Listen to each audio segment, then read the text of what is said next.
Assalamualaikum warahmatullahi wabarakatuh. Perkenalkan, nama saya Aditya Ika Yuliana dari kelas S1 mata kuliah Audit Investigatif dari Universitas Tikubang Unisbank Semarang, Fakultas Ekonomika dan Bisnis, Program Studi Akuntansi. Di sini saya akan mempresentasikan mengenai materi teknik audit, wawancara, dan interogasi. Nah, presentasi ini guna memenuhi tugas mata kuliah audit investigatif yang diampu oleh Bapak Arif Himawan Dwi Nugroho. Sebelum kita ke materi wawancara dan interogasi, saya akan menjelaskan apa itu audit investigatif atau akuntansi forensik. Nah, akuntansi forensik atau audit investigatif merupakan sebuah disiplin ilmu yang dipergunakan ketika menginvestigasi sebuah kasus kecurangan rumit yang berhubungan dengan hukum. Jadi, audit investigatif ini digunakan untuk memecahkan masalah atau kecurangan yang berkaitan dengan hukum. Nah, di dalam menginvestigasi ini terdapat teknik-teknik audit investigatif yang dapat membantu para akuntan forensik dalam melaksanakan tugasnya. Salah satu tekniknya yaitu dengan menggunakan teknik wawancara dan interogasi. Selanjutnya, kita ada pengantar. Jadi, wawancara dan interogasi ini bagian yang tidak terpisahkan dalam sebuah investigasi fraud, seperti umumnya pelaksanaan investigasi. Nah, wawancara dan interogasi ini berkaitan dengan pengumpulan bukti-bukti yang telah diperoleh oleh seorang auditor investigatif. Jadi, setelah auditor investigatif mengetahui banyak fakta dan informasi melalui bukti-bukti tersebut, maka tahap berikutnya adalah wawancara. Dan untuk memperdalam hasil wawancara, biasanya diajukan dengan interogasi. Nah, di sini ada pengertian wawancara dan interogasi. Menurut Tuana Kota tahun 2007 menyatakan bahwa wawancara dan interogasi merupakan suatu teknik atau alat investigasi yang sangat penting. Banyak orang atau termasuk profesional dalam bidang penyidikan mengacaukan istilah wawancara atau interview dengan istilah interogasi atau interrogation. Keduanya berbeda, baik tujuan maupun cara. Nah, di sini saya akan membahas terlebih dahulu apa sih wawancara itu dan bagaimana cara penerapannya dalam audit investigatif yang dilakukan oleh auditor investigatif. Nah, wawancara merupakan sesuatu yang sering dilakukan oleh auditor dalam menjalankan tugas audit dan merupakan salah satu teknik dalam pengumpulan keterangan, memahami objek pemeriksaan, menguji keterangan yang telah didapatkan sebelumnya, melengkapi keterangan yang lain, dan tujuan lainnya dari wawancara tersebut. Secara umum, setiap auditor harus menguasai teknik wawancara. Namun, masing-masing orang memiliki sifat dan gaya serta karakter pribadi yang berbeda-beda, baik auditor itu sendiri maupun pihak yang akan diwawancarai. Jadi, hal ini mempengaruhi suatu teknik wawancara yang akan dilakukan. Jadi, seorang auditor investigatif itu harus memahami bagaimana dari sifat, gaya kepribadian seseorang yang akan diwawancarai. Kemudian, teknik, waktu, dan pelaksanaan wawancara itu harus dilakukan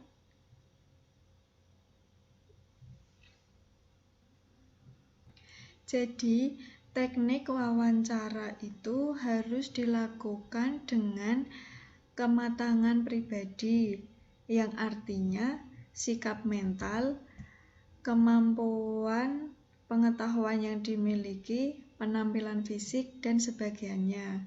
Kemudian ada gaya dan karakter, yaitu berupa intonasi suara, tatapan mata, ekspresi wajah, kemampuan memahami situasi dan kondisi, dan sebagainya.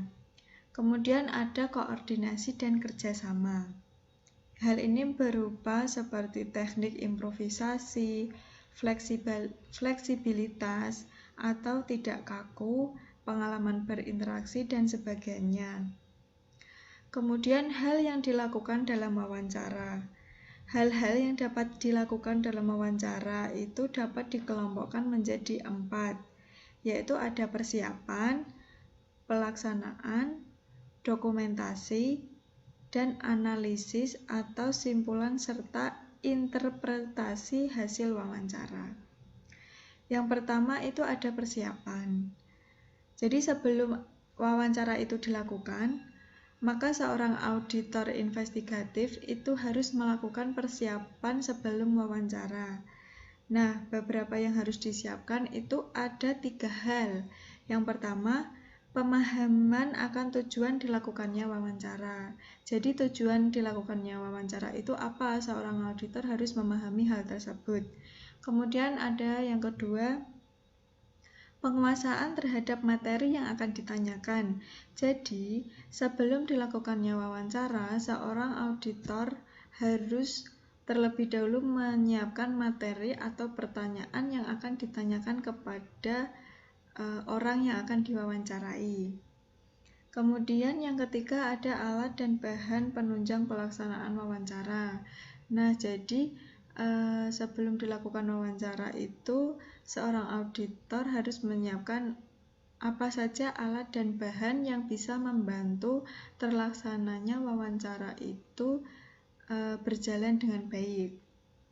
Kemudian setelah persiapan itu semua sudah disiapkan, maka langkah selanjutnya adalah pelaksanaan. Dalam pelaksanaan wawancara, sedapat mungkin menguasai teknik, prosedur, dan situasi atau kondisi, tidak menutup kemungkinan bahwa wawancara dilakukan tanpa prosedur yang baku ataupun hal-hal yang tidak diperkirakan sebelumnya. Jadi, yang perlu diperhatikan dalam melaksanakan wawancara adalah fokus pada materi wawancara, meskipun sesekali mengalihkan atau menyegarkan kembali sehingga pihak yang diwawancarai tidak merasa tertekan. Jadi sekali-sekali boleh mencairkan suasana. Kemudian ada kesiapan untuk membuat pertanyaan yang runut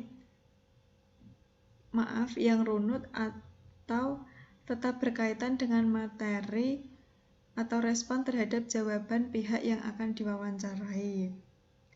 Di sini itu pentingnya sebuah improvisasi dari seorang auditor dan kemampuan mendengarkan dari seorang auditor itu sendiri. Kemudian bersikap tidak emosional. Nah, seorang auditor investigatif saat melakukan wawancara kepada orang yang akan diwawancarai itu harus bisa mengontrol emosinya. Karena di sini bisa menunjukkan sikap bagaimana orang yang akan diwawancarai tersebut. Kemudian seorang auditor harus bisa memahami psikologi orang yang akan diwawancarai. Nah, menentukan teknik yang dipakai seperti apa, kemudian mengantisipasi kejadian atau sikap dan perilaku yang dilakukan oleh orang yang akan diwawancarai. Jadi seorang auditor harus memahami bagaimana kondisi psikologis orang tersebut. Kemudian ada dokumentasi. Nah, pada saat dokumentasi hasil wawancara ini, kunci utama dan merupakan suatu yang sangat berharga untuk mengungkapkan informasi yang didapatkan. Demikian halnya analisis terhadap kemungkinan-kemungkinan digunakannya dokumen atau bukti wawancara sebagai bahan pembuktian suatu permasalahan yang akan diungkapkan. Jadi, yang harus diperhatikan dalam dokumentasi ini adalah bukti wawancara harus asli dan tidak direkayasa atau dimanipulasi. Jadi, seorang auditor investigatif harus hati-hati dalam menulis atau mendokumentasikan hasil wawancara tersebut. Kemudian, bila menggunakan media elektronik berupa rekaman, suara, atau gambar, sedapat mungkin mencantumkan tanggal wawancara dan untuk pengambilan gambar, lokasi, serta wawancara dimuat dan tidak hanya wajah dari pemberi informasi. Jadi, di sini harus ada tanggal dilakukannya wawancara atau tanggal dilakukannya dokumentasi, dan tidak hanya wajah seorang yang diwawancari saja, tetapi seorang auditor juga harus merekam dirinya sendiri untuk bukti yang lebih kuat. Kemudian fisik dari dokumentasi hasil wawancara harus disimpan di tempat yang aman untuk menghindari kehilangan atau berubahnya wujud dari bukti dokumentasi tersebut. Jadi setelah dilakukannya dokumentasi atau rekaman atau pengambilan gambar tersebut, seorang auditor investigatif harus lebih hati-hati dalam menyimpan bukti tersebut. Bisa saja bukti tersebut hilang atau terjadi kerusakan rekaman atau gambar pada saat dokumentasi tersebut dilakukan. Setelah dokumentasi, selanjutnya ada analisis atau simpulan dari hasil wawancara. Nah, seorang auditor investigatif saat melakukan atau menyimpulkan hasil wawancara tersebut, maka harus dengan teliti, objektif, lengkap, dan akurat sehingga dapat digunakan sebagai bahan informasi atau pembuktian terhadap masalah yang ditanyakan. Selanjutnya, pihak-pihak yang akan diwawancarai oleh audit investigatif. Nah, itu ada 4, yaitu saksi pihak ketiga yang netral, kemudian yang kedua saksi yang dapat membenarkan, yang ketiga ada pihak yang diduga ikut terlibat, yang keempat ada pihak yang diduga melakukan penyimpangan. Nah, jadi untuk memperoleh hasil wawancara yang memadai, maka wawancara seharusnya dilakukan oleh auditor investigatif yang mempunyai karakteristik seperti orang yang mudah bergaul, yang berbakat dalam berinteraksi, berkomunikasi, dan ingin membuat orang lain ingin berbagi informasi. Terus pewawancara tidak akan menginterupsi responden dengan pertanyaan yang tidak penting. Dapat menyusun pertanyaan yang spesifik yang bisa membuat responden secara sukarela memberikan informasi. Jadi, seorang yang diwawancara tidak merasa tertekan atau terpaksa dalam memberikan informasi tersebut. Kemudian menunjukkan keseriusan dan perhatian atas jawaban yang diberikan responden. Kemudian cara mengajukan pertanyaannya tidak dengan sikap yang menyalahkan. Dan pewawancara harus tepat waktu, berpakaian rapi, serta bersikap fair dalam berinteraksi dengan responden. Supaya responden tidak merasa ketakutan atau tertekan sehingga jalannya wawancara bisa berjalan dengan lancar. Nah, selanjutnya kita menuju ke perbedaan antara wawancara dan interogasi. Bisa dibilang ini juga sebuah ciri-ciri dari wawancara dan interogasi. Nah, perbedaan dari kedua istilah ini, wawancara dan interogasi sering digunakan sebagai sinonim. Hal ini umumnya karena ketidaktahuan. Ada juga penyidik yang mengerti makna kedua istilah ini, tetapi sengaja menggunakannya secara keliru. Misalnya, untuk memberi kesan kepada majelis hakim bahwa ia tidak menggunakan kekerasan, maka ia menggunakan istilah wawancara pada istilah interogasi, lebih tepat menggambarkan tindak pemeriksaan atau investigasinya. Nah, yang pertama ada ciri-ciri dari wawancara. Wawancara itu bersifat netral dan tidak menuduh. Ini perbedaan utama antara wawancara dengan interogasi. Sekalipun investigator mempunyai alasan untuk percaya bahwa yang bersangkutan terlibat dalam kejahatan atau ia telah berbohong, substansi dan caranya bersifat non-accusatory ketika melakukan wawancara. Dengan cara yang tidak bersifat menuduh, investigator dapat mengembangkan hubungan yang menimbulkan rasa percaya dan hormat dengan orang yang diwawancarainya. Kemudian, tujuan dari wawancara itu adalah mengumpulkan informasi. Selama melakukan wawancara, investigator harus mengumpulkan informasi yang penting bagi investigasinya dan informasi mengenai perilaku dari orang yang diwawancarainya. Contohnya, apa hubungan antara orang yang diwawancarai dengan orang tertentu yang dicurigai merupakan otak dari perbuatan tindak pidana yang diperiksa. Nah, itu merupakan contoh dari investigative information. Kemudian, contoh dari behavior information, keterangan mengenai perilaku orang yang diwawancarai ketika ia menjawab pertanyaan, bagaimana ia duduk, kontak mata dengan yang mewawancarainya, ekspresi wajahnya, caranya memberi tanggapan atau jawaban, serta pilihan kata atau kalimat. Semua ini dapat memberi petunjuk apakah ia berkata jujur atau bohong. Pada akhirnya, pewawancara harus menilai kredibilitas dari tanggapan yang diberikan oleh orang yang diwawancarai.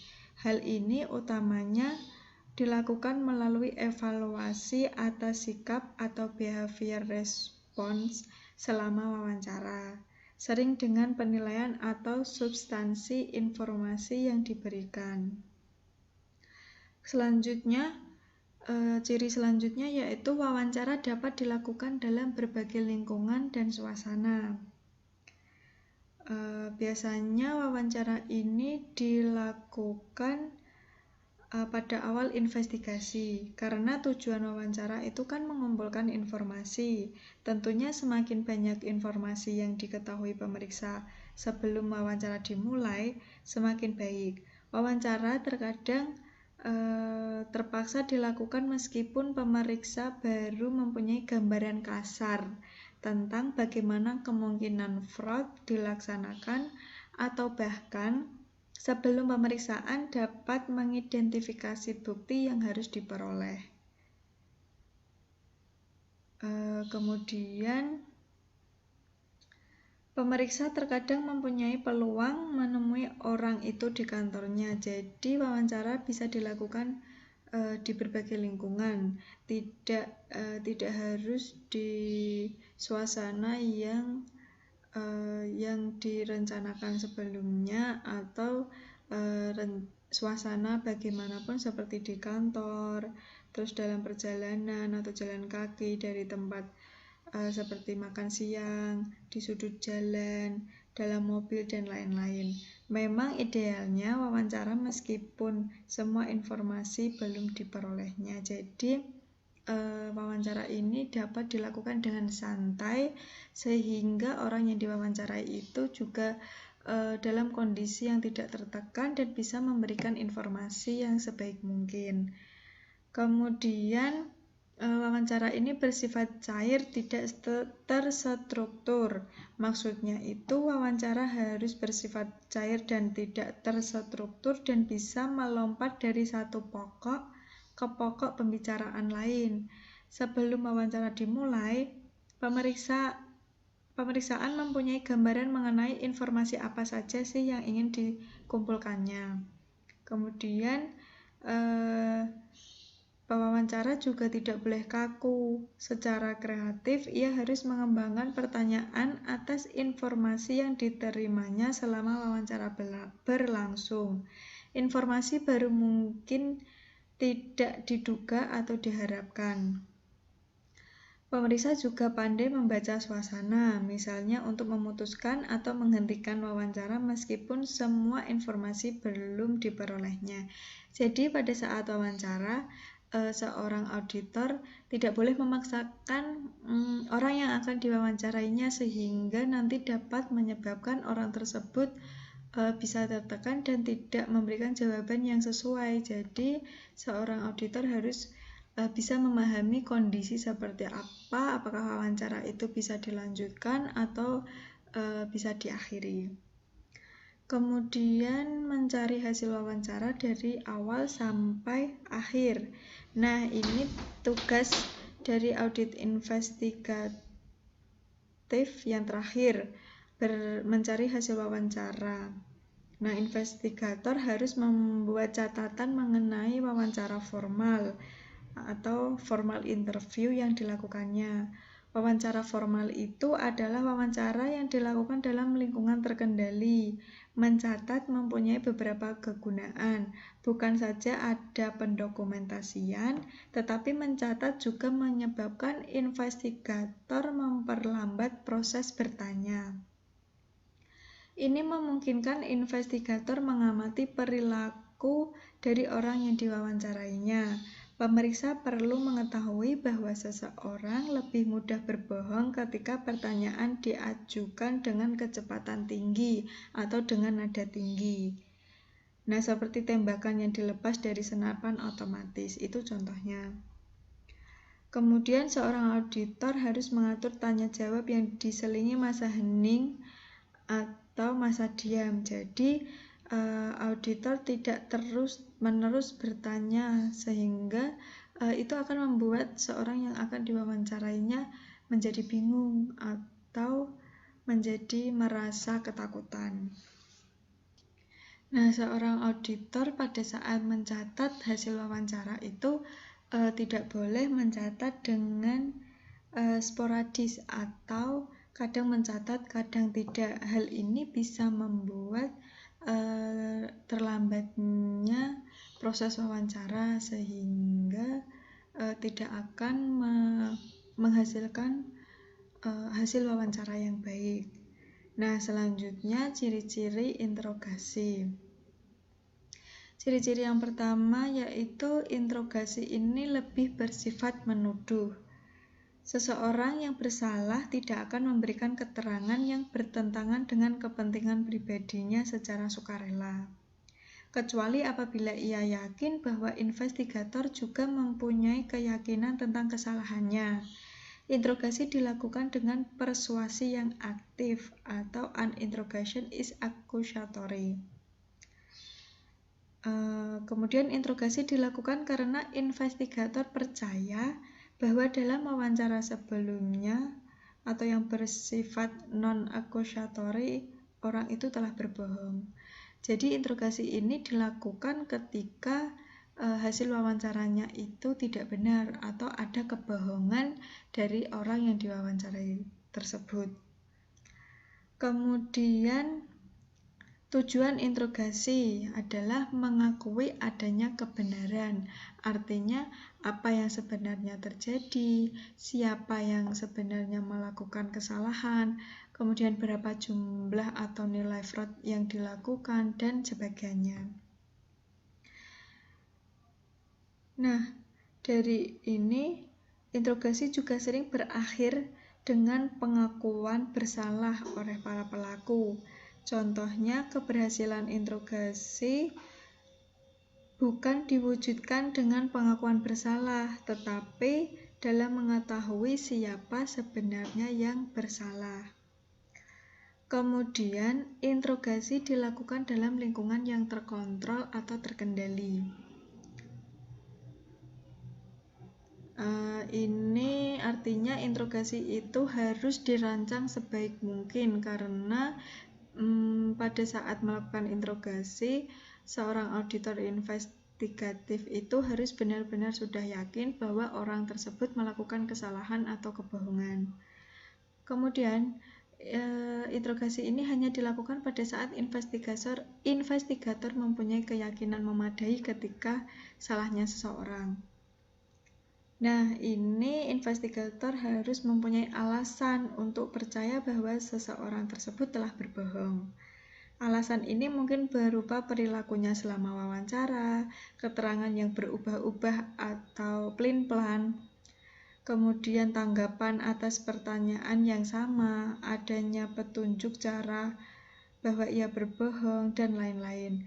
Interogasi tidak boleh digunakan sebagai alat atau cara utama untuk menilai jujur tidaknya seseorang yang diwawancarai. Penilaian ini harusnya dapat dicapai dalam wawancara yang bersifat tidak menuduh. Investigator tidak boleh membuat catatan sampai sesudah tertuduh menceritakan yang sebenarnya dan komit untuk tidak bersingut dari posisi itu. Membuat catatan terlalu dini akan mengingatkan tertuduh bahwa keterangannya akan merugikan dirinya. Bahkan, para pakar menyarankan bahwa bukan saja catatan dibuat sesudah tertuduh sepenuhnya mengakui apa yang sebenarnya terjadi. Pengakuan itu juga harus disaksikan investigator lain, jadi tidak hanya satu investigator. Kemudian setelah ada pengakuan yang disaksikan investigator lain, maka mendokumentasikan pengakuan tersebut dan segala perinciannya dari pengakuannya. Nah, jadi proses interogasi ini cukup rumit karena ini benar-benar dilakukan pada saat investigator sudah memiliki bukti dan cukup yakin bahwa orang tersebut melakukan kesalahan atau kebohongan. Biasanya taktik yang digunakan pada interogasi ini adalah memerlukan lingkungan yang privasi atau bisa disebut tidak bisa dilakukan dalam kondisi apapun atau kondisi yang terkontrol atau terkendali. Nah, maksudnya supaya orang yang diinterogasi itu tidak merasa terganggu orang lain pada saat lalu lalang dan bebas dari halangan lain seperti suara bising tempat umum. Nah, jadi itulah ciri-ciri atau perbedaan antara wawancara dan interogasi. Nah, setelah perbedaan antara wawancara dan interogasi atau ciri-ciri dari wawancara dan interogasi, selanjutnya yaitu manfaat melakukan wawancara sebelum melakukan interogasi. Nah, yang pertama itu sifat tidak menuduh dalam wawancara memungkinkan investigator membangun hubungan saling percaya dan menghormati. Jadi di sini orang yang akan diwawancarai tersebut tidak merasa tertekan, tidak merasa takut, karena tidak dituduh, karena investigator membangun rasa percaya kepada orang yang diwawancarai tersebut, sehingga orang yang diwawancarai tersebut juga akan memberikan informasi yang sebaik mungkin. Kemudian yang kedua, selama wawancara, investigator seringkali mengorek keterangan penting mengenai tertuduh yang sangat berharga sewaktu melakukan interogasi.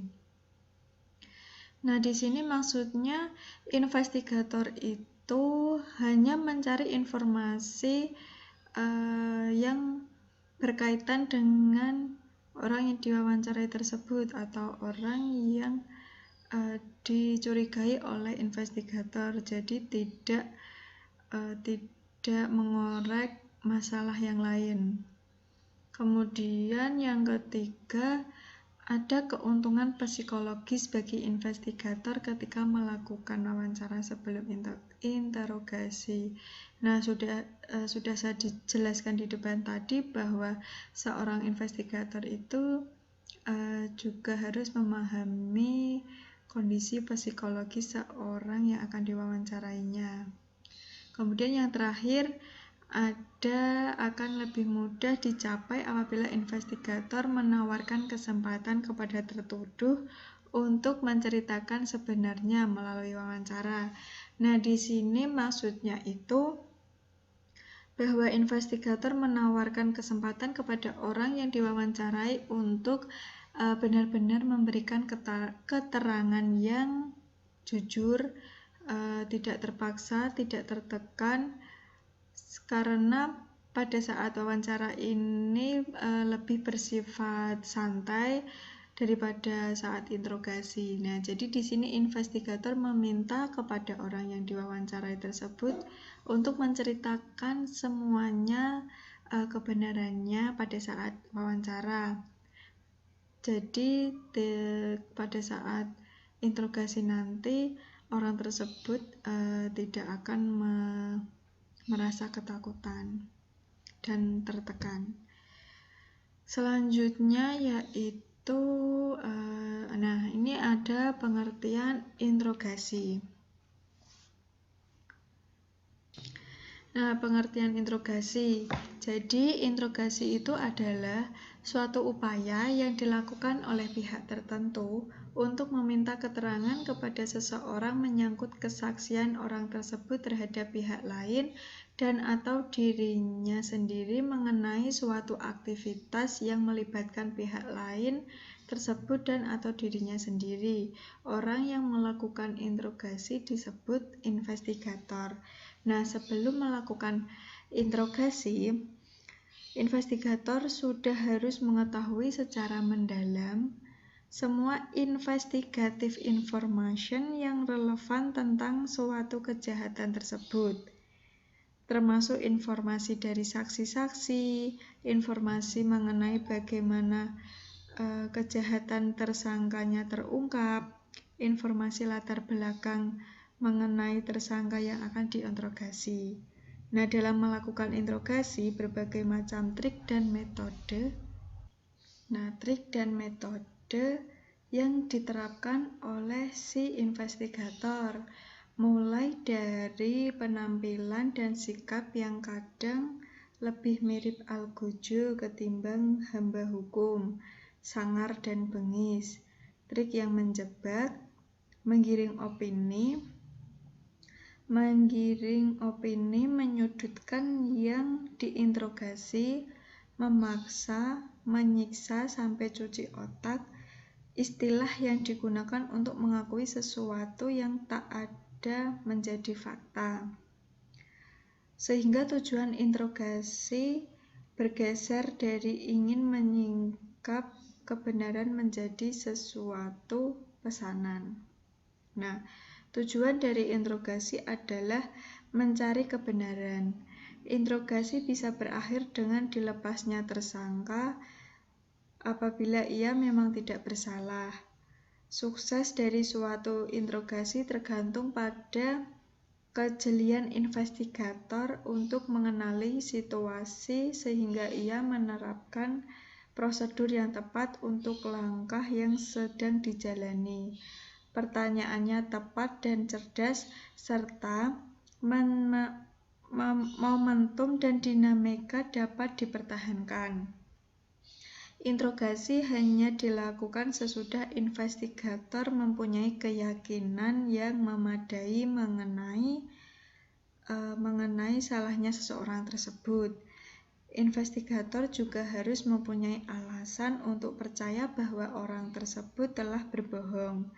Nah, interogasi juga sering berakhir dengan pengakuan bersalah oleh para pelaku. Keberhasilan interogasi diwujudkan dalam pengakuan bersalah, melainkan dalam mengetahui siapa sebenarnya yang bersalah. Nah, selanjutnya bagaimana penerapan interogasi.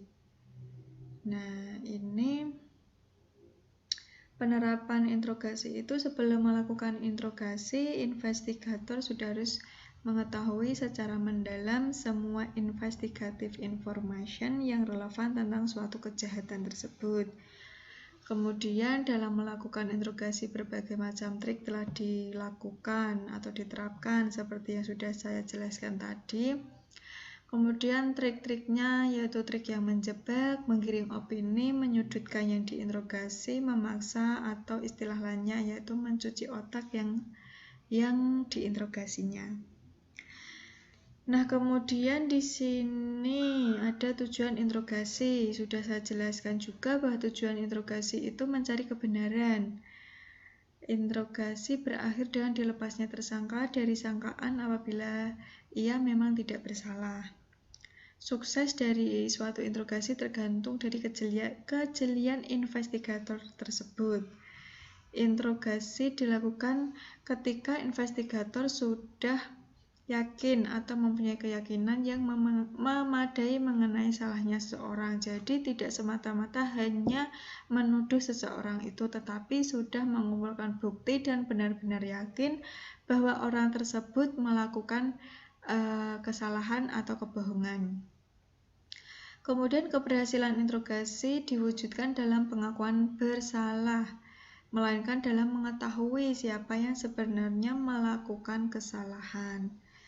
Selanjutnya, nah ini hal yang penting dalam melakukan interogasi, yaitu langkah-langkah interogasi. Yang pertama ada direct positive confrontation, kemudian yang kedua interrogation time, yang ketiga handling denials, kemudian overcoming objection, kemudian keeping the suspect attention, selanjutnya handling the suspect passive mode, kemudian presenting the alternative question, yang selanjutnya bringing the suspect into the conversation, dan terakhir ada the written convention. Nah, di sini di slide selanjutnya saya akan menjelaskan lebih rinci apa sih maksud dari langkah-langkah interogasi ini. Nah, yang pertama ada direct positive confrontation. Artinya tanpa keraguan investigator menembakkan sangkaannya secara langsung atau direct dan mengkonfrontasi tersangka secara. Nah, selanjutnya yang kedua itu interrogation time. Di sini tersangka yang bersalah sudah membuat atau mencari pembenaran sebelum atau ketika ia melakukan kejahatan. Biasanya pertanyaan investigator yang berisi tema tertentu atau interrogation time langsung ditangkap tersangka yang bersalah. Tema-tema itu bisa berupa keadaan keuangan mendesak manusia lain atau keadaan sebagai kambing hitam. Contohnya seperti itu. Kemudian yang ketiga ada handling denials. Nah, ini bagi investigator tidak mudah mendapat pengakuan dari tersangka. Tersangka yang bersalah dan tidak bersalah akan memberikan penyangkalan atau denials. Selanjutnya yang keempat ada overcoming objection. Nah, dalam langkah ini, investigator berupaya mengatasi benteng pertahanan dari tersangka, yaitu Benteng pertahanannya adalah penyangkalan atau denials, dan benteng pertahanan keduanya yaitu keberatan atau objection. Nah, tersangka yang melihat kesia-siaan dalam upayanya menyangkal akan mengubah taktiknya dalam mengajukan keberatan. Jadi di sini investigator harus benar-benar melakukan bagaimana caranya bahwa tersangka bisa menerima bahwa ia memang bersalah. Kemudian yang kelima ada keeping the suspect attention. Nah, tersangka sudah kehilangan percaya diri untuk mengemukakan ketidakbersalahannya. Ia sudah sampai di suatu titik di mana membiarkan investigator berbicara apapun. Ia berdiam diri dan investigator menjadi pembicara tunggal. Jadi di sini seorang tersangka itu sudah tidak bisa berbicara apapun. Jadi istilahnya dia sudah berserah karena dia sudah terbukti bahwa melakukan kesalahan. Dan artinya bahwa tersangka tersebut sudah pasrah. Kemudian yang keenam ada handling the suspect passive mode. Nah, pada tahap ini tersangka menyadari bahwa kebohongannya tidak menghasilkan keinginannya. Maksudnya itu ia menunjukkan sifat kalah, kepala tertunduk, dan bahu menurun, kaki lemas, mata berkaca-kaca, misalnya berada pada titik terendah. Itu yang akan dilakukan oleh seorang tersangka pada tahap ini. Nah, perubahan ini mengisyaratkan adanya pergolakan di dalam batin tersangka untuk menceritakan kebenaran. Jadi di sini kebohongan dari tersangka itu tidak menghasilkan apa yang dia inginkan. Malah ia melihatkan sikap yang menunjukkan bahwa ia melakukan kesalahan. Kemudian yang ketujuh yaitu presenting the alternative question. Nah, di sini merupakan puncak dari pengembangan tema interogasi. Investigator mempersempit temanya ke unsur utamanya dan memasuki pertanyaan alternatif. Ketika memilih suatu alternatif, tersangka sesungguhnya telah mengakui bersalah. Jadi di langkah ini seorang tersangka tersebut sudah mengakui kesalahannya, namun si investigator masih mencari bukti benar-benar bahwa seorang tersangka tersebut memang melakukan kesalahan atau kebohongan. Nah, yang ke-8 yaitu bringing the suspect into the conversation.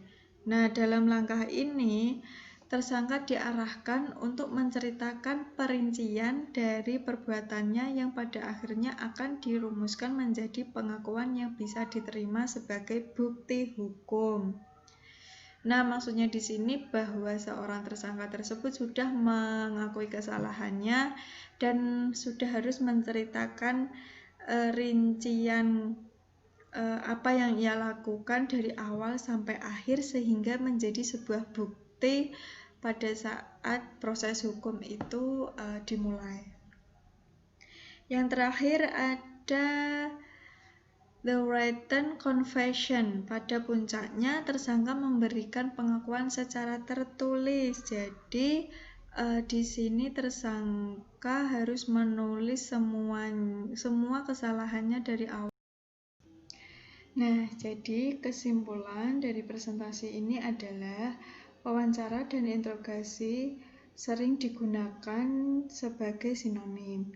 Hal ini umumnya karena ketidaktahuan.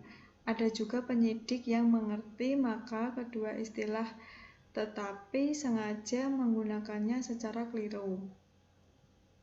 Misalnya untuk memberi kesan kepada majelis hakim bahwa tindak menggunakan kekerasan, ia menggunakan istilah wawancara, padahal istilah interogasi lebih tepat digunakan atau menggambarkan tindak pemeriksaan atau investigasinya.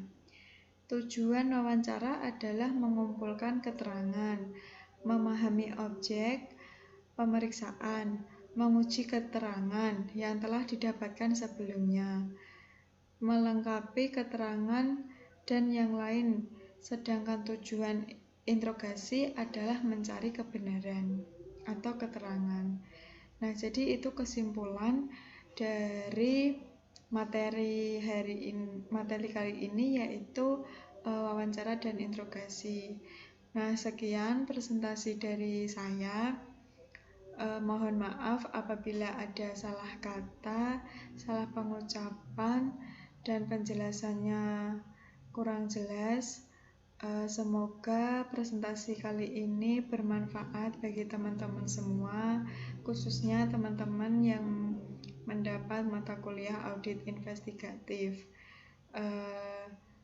Di akhir kata, saya mengucapkan terima kasih. Semoga kita tetap selalu dalam lindungan Tuhan dan tetap jaga kesehatan, jaga jarak, patuhi protokol kesehatan apabila kita sedang di luar rumah. Semoga pandemi ini cepat berakhir. Terima kasih dari saya dan mohon maaf. Wassalamualaikum warahmatullahi wabarakatuh.